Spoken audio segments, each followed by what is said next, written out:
So starting right off, of course, had heard of Donna Summer before you got involved in the project, but were you familiar with this aspect of her story or her early beginnings? No, and I think that that's something that made me extremely interested in the project in general because I was able to be a fan of music again in a very different way. Of course, I know all the songs and the artists, but we have the honor, honestly, of having these different stories that was were passed down to Tim from Neil and from everybody that was around them at the time. And so we're able to really actually learn about artists that have been around for decades now in a very fresh light. So you're someone obviously that has a musical background, Grammy nominated. You share a lot of those traits. Donna tried her hand at acting in Thank God It's Friday. So merging both of those worlds in this role for someone who did the same, what parallels as far as experience do you see as far as acting and recording? Man, there were so many parallels that even I was shocked by. The fact that she was a singer-songwriter, which is not talked about a lot. The fact that she was songwriting the songs, but also, yeah, thank God it's Friday and being able to, I mean, and also starting off doing musicals and things like that. There were so many parallels that I was honestly just honored to be able to learn about her more and to be able to say, hey, I see how someone like Donna paved the way for someone like me. And it made me even more just adamant on making sure that I'm doing this role justice. So obviously, this is the story of an independent label coming to life and Neil's story. So do you think that the independent model in music today is still similar to those early roots? Absolutely, it's extremely similar. Now, the I mean, I think the only real difference is the fact that we have the internet now.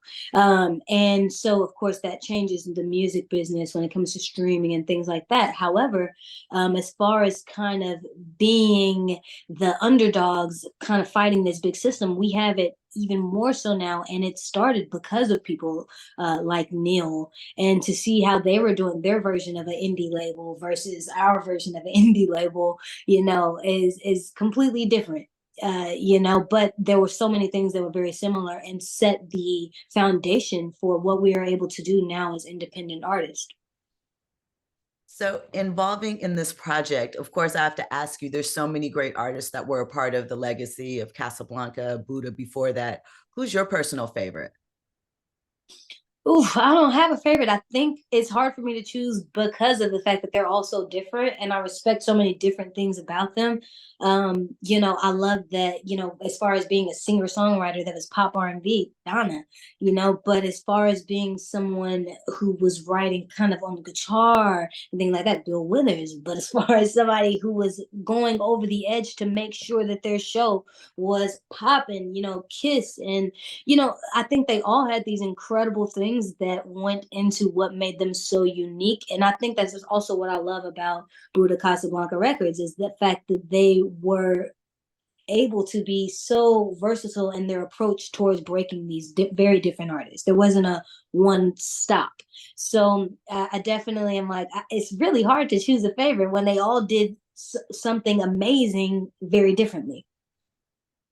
Okay, that's fair, fair. We love them all. So, the performance aspect of this role, putting on the hair, going through the makeup and the costuming, what was that experience like? Because obviously Donna said, we alluded to it was a different character, so to speak, for her in putting that on. So you playing a character, stepping into that, is that something that you relish, the glamour side of it? Or do you like to just, hey, I'm gonna do what I do when I need to, but I'm more of a chill person. What's your personal style? My personal style is very chill until it's like, okay, we're going on a red carpet or thing. I really like playing with masculinity and femininity like in very different ways. And so I know for sure that dressing up in these costumes, my fans have never seen me like this before. And that was really, really fun because I am such I don't know, I'm very fluid when it comes to those types of things. And so I had a lot of fun dressing up as Donna. I'm sure the same way that LaDonna had fun dressing up as Donna because, there was these two sides of her. So you mentioned your fans and them seeing you in a role that's sort of different from you in that experience. How do you think they're going to react to seeing you in this new light and the story in general? Oh, I think that they're gonna go crazy. I think that they're gonna be very excited, like, whoa, I've never seen you like this. And also, I think that a lot of people who see me, for instance, in Hairspray will be like, wow, we've seen her kind of grow up in a very different way. We have some scenes in there that are a little steamy, and that's different as well. But I think that it's something that is all good. Seeing the evolution of an artist, both on screen and off screen, which is fun. So obviously, this film, one of the things that we take away from it is determination, follow your Yeah. dreams, step on their necks. So you, with that messaging, what did you take away from the experience? I definitely took away from the experience those exact same things, and I think that when you're a creative and you're going through exactly what these artists went through back in the day, it's a reminder to keep going, a reminder that, there was a point where things were even harder. As artists, and it was something that inspired me, and this movie came at it couldn't have come at a more perfect time, just for my personal growth, as a person and as a music fan.